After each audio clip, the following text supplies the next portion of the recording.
ओम शांति।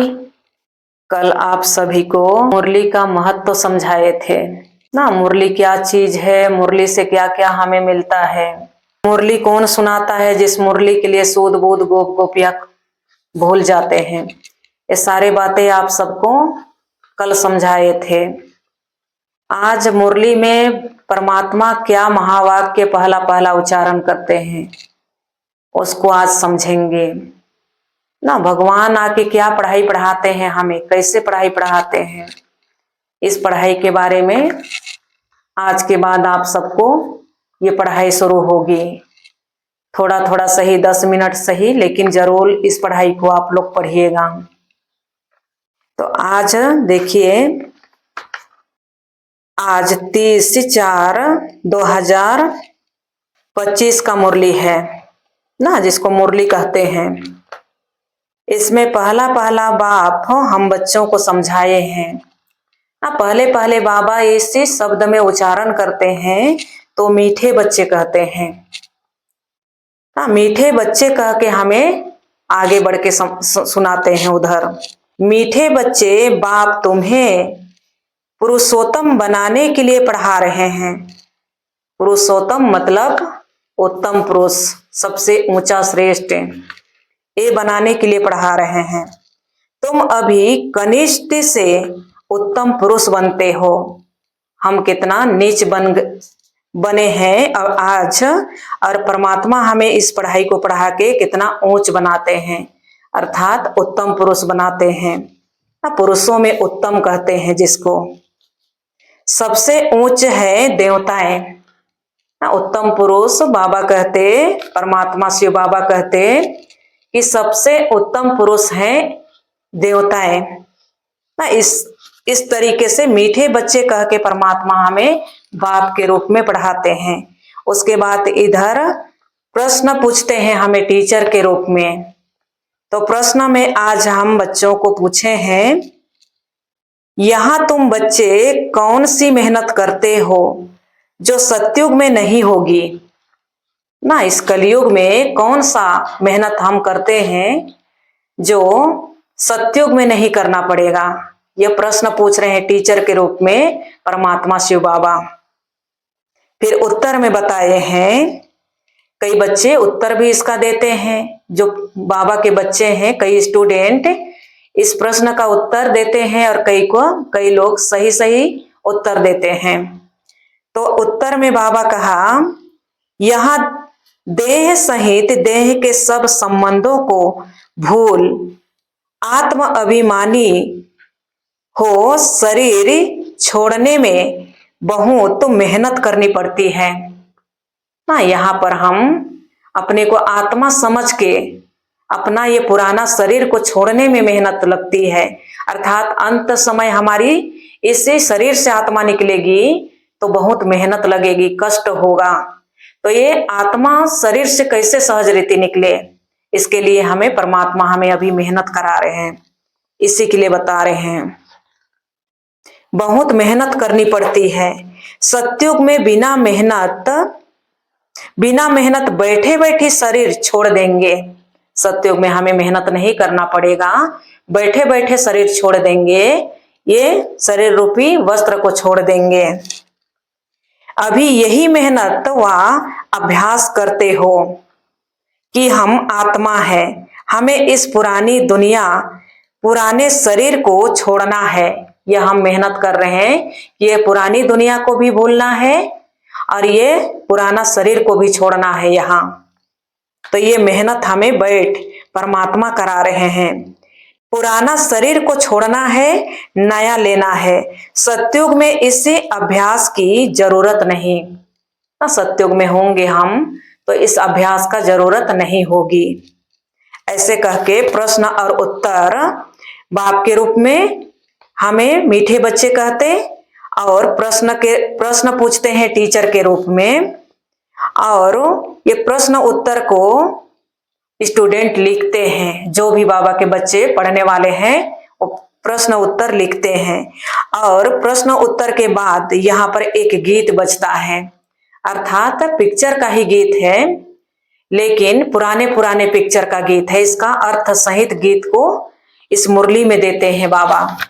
इसमें गीत बजा है, दूर देश के रहने वाला ना, दूर देश अर्थात इसका अर्थ है पिक्चर वाला गाना, लेकिन दूर देश में रहने वाला कौन, आये देश प्राये कहते हैं ना। तो दूर देश अर्थात शांति धाम, जिसको परम धाम, जिसको आप सबको 3 लोक में बताए थे, वही दूर देश के रहने वाले परमात्मा ये पराये देश में अभी आए हैं, अर्थात ये कलयुगी रावण राज्य में आए हैं हम बच्चों को ले जाने के लिए। यही है दूर देश से ये पराये देश है, तो इस देश में परमात्मा आए हैं, इसी का ये गीत बजा है, इसका अर्थ ये समझाते हैं। फिर यहाँ पर बाबा हमें कहते हैं ओम शांति ना। अब ओम शांति का अर्थ आप सबको आत्मा का चित्र समझाए, उसमें समझाए थे। ओम मतलब मैं आत्मा, मेरा स्वधर्म ही शांति, मैं शांति धाम के रहने वाली हूँ, मेरा पिता शांति का सागर है, ये ओम शांति का अर्थ है। फिर ये सुनाते हैं, फिर 4 पेज का ये मुरली चलती है, और 4 पेज का मुरली चलती है, मुरली खत्म होता है। उसके बाद पूरे मुरली को तो हम याद नहीं कर पाएंगे, इसलिए यहाँ धारणा के लिए मुख्य सार कुछ हम जीवन में उतार पाए, धारण कर पाए, उसके लिए विशेष बातें इधर परमात्मा फिर नीचे लिखते हैं। इसको भी जो बाबा के बच्चे पढ़ने वाले हैं वो लिखते हैं। तो इसके पहले धारणा के लिए मुख्य सार से पहले हमें परमात्मा याद प्यार देते हैं।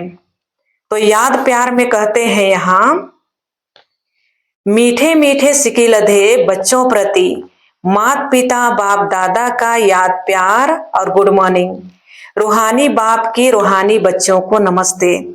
ऐसे परमात्मा हम बच्चों को नमस्ते करते हैं।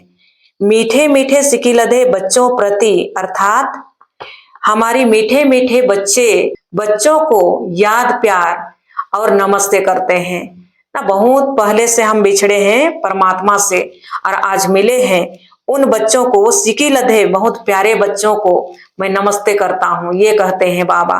तब बाबा हमें नमस्ते करते हैं तो हम बच्चे भी उनको रिटर्न देते हैं, अर्थात हम रूहानी बच्चों प्रति रूहानी माता पिता बाप दादा को भी याद प्यार गुड मॉर्निंग और नमस्ते नमस्ते, शुक्रिया शिव बाबा शुक्रिया, ऐसे कह के हम बच्चों भी परमात्मा को नमस्ते करते हैं। आज देखिए कोई भी ऐसे बाप नहीं होगा जो बच्चों को हर दिन नमस्ते करे, लेकिन हमें भगवान हर रोज नमस्ते करता है, तो हमें भी तो फर्ज बनता है ना भगवान को नमस्ते करना। तो ये हम भी रिटर्न में नमस्ते करते हैं। उसके बाद इधर धारणा के लिए मुख्य सार परमात्मा हमें समझाते हैं। पहला धारणा के लिए मुख्य सार है, जैसे ब्रह्मा बाप ने अपना सब कुछ ट्रांसफर कर फुल पावर बाप को दे दी, तो जैसे ब्रह्मा बाबा ने सब कुछ बाबा को दे दिए ना, जितने उनके अंदर में जो बाबा से लिए थे, जो कुछ था उसको ट्रांसफर कर दिए, बाबा के लिए दे दिए। सोचा नहीं ऐसे फॉलो फादर करना ना, बाबा के बना और सब कुछ बाबा के हवाले कर दिए, ऐसे उनके अंदर ये पावर था। तो बाबा कहते कि वो कभी भी वो सोचा नहीं, ऐसे तुम बच्चे भी ब्रह्मा बाप को फॉलो करो कह रहे हैं। तो बाबा कहते 21 जन्मों के लिए प्रारब्ध जमा करनी है। दूसरा है प्रैक्टिस करनी है, अंत काल में एक बाप के सिवाय और कोई भी चीज याद ना आए, ये कह रहे हैं बाबा। सब बाबा का है ना, हमारा कुछ भी नहीं, सब बाबा का है। अल्प और बे इसी स्मृति में पास हो, विजय माला में आना है ना। अल्प और बे कह रहे हैं, अल्प मतलब अल्लाह, मुसलमान भाई लोग अल्लाह कहते हैं वही भगवान को। बे अर्थात बादशाही ना, स्वर्ग की राजाई, इसको कहते हैं बादशाही। अल्प और बे इसी स्मृति में पास हो, विजय माला में आना है। स्मृति अर्थात याद में पास होना है। इधर धारणा के लिए मुख्य सार पूरा होता है। इधर वरदान वरदान विस्तार बाबा इधर बोलते हैं। आज देखिए, एक वरदान के लिए साधु सन्यासी जंगल में जाके तपस्या करते हैं, एक वरदान प्राप्त करने के लिए। लेकिन यहाँ पर हमें सतगुरु बन के परमात्मा हमें यहाँ हर रोज एक वरदान देते हैं, हर मुरली में एक वरदान देते हैं। तो परमात्मा कौन से हमें वरदान दे रहे हैं आज ना? तो आज साधु सन्यासी वो भी गुरु सतगुरु को याद करते हैं। तो यहाँ हमारे वो सब गुरु हैं, लेकिन सत्य गुरु एक ही परमात्मा है, वही हमारा सच्चा गुरु है जो हमें सदगति देते हैं, इस दुनिया से इस दुख से दूर ले जाते हैं। तो सतगुरु उन्हीं को कहेंगे। तो ये सतगुरु हमें वरदान के रूप में हर रोज हमें वरदान देते हैं ना। तो आज का वरदान है, मनसा पर फुल अटेंशन देने वाले चढ़ती कला के अनुभवी विश्व परिवर्तक भव ना। ये मनसा पर फुल अटेंशन देने वाले चढ़ती कला के अनुभवी विश्व परिवर्तक कह रहे हैं, वरदान दे रहे हैं। अर्थात हमारे मन पर फुल कंट्रोल हो, अटेंशन हो, तो हमारी चढ़ती कला के अनुभवी बनेंगे हम, और विश्व के परिवर्तन में होगा। हम चढ़ती कला में जाएंगे तो दुनिया परिवर्तन होगा। विस्तार है, अब लास्ट समय में मनसा द्वारा ही विश्व परिवर्तन के निमित्त बनना है। हमारी मन से दुनिया का सेवा होगा, कह रहे हैं बाबा। सारे विश्व का परिवर्तन होना है, इसलिए अब मनसा का एक संकल्प भी व्यर्थ हुआ तो बहुत कुछ गंवाया ना। एक सेकंड भी हमारे मन का व्यर्थ संकल्प ना चले, कह रहे हैं बाबा ना। तो एक सेकंड भी व्यर्थ गंवाया तो बहुत कुछ गंवाया। एक संकल्प को भी साधारण बात ना समझो, कह रहे हैं। एक सेकंड में भी हम साधारण संकल्प करते हैं, व्यर्थ वो साधारण नहीं है, कह रहे हैं। साधारण मत समझो। वर्तमान समय संकल्प की हलचल भी बड़ी हलचल गिनी जाती है, क्योंकि अब समय बदल गया, पुरुषार्थ की गति भी बदल गई।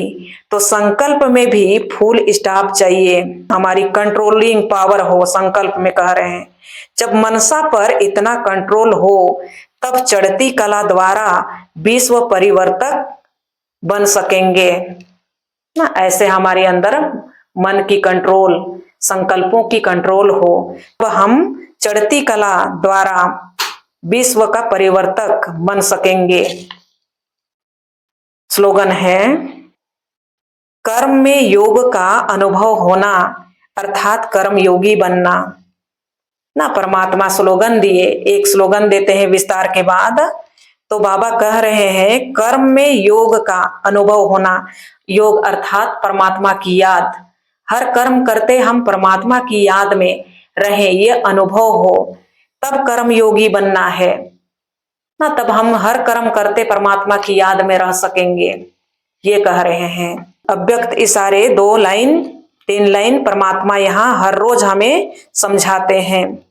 आप और बाप इस कंबाइंड रूप का अनुभव करते, सदा शुभ भावना, श्रेष्ठ कामना, श्रेष्ठ वाणी, श्रेष्ठ दृष्टि, श्रेष्ठ कर्म द्वारा विश्व कल्याणकारी स्वरूप का अनुभव करो, तो सेकंड में सरो समस्याओं का समाधान कर सकेंगे।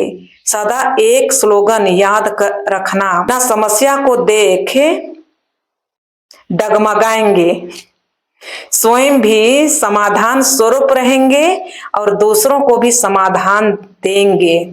यह स्मृति सफलता स्वरूप बना देगी। हमारी मुरली चलती है हर रोज, तो आज हम आप सबको इतना ही सुनाते हैं।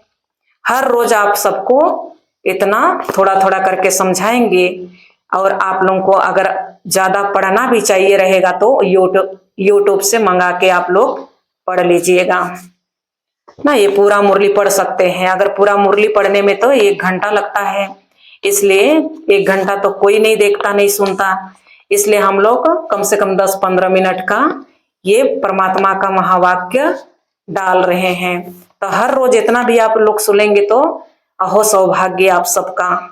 तो स्वयं भगवान का ज्ञान सुन के शुरुआत करें तो सारे दिन का दिनचर्या बहुत ही अच्छा ना, पूरे दिन हमारी अच्छा चलता है। अमृत बेला से हम परमात्मा से शुरुआत करते हैं ना, तो सारे दिन हमारे अच्छे गुजरता है। तो इस तरह के आप सभी भाई बहन अवश्य इस मुरली को, इस ज्ञान को रोज सुने ना। आज ही यहीं तक हम मुरली समाप्त होता है। अच्छा, ओम शांति।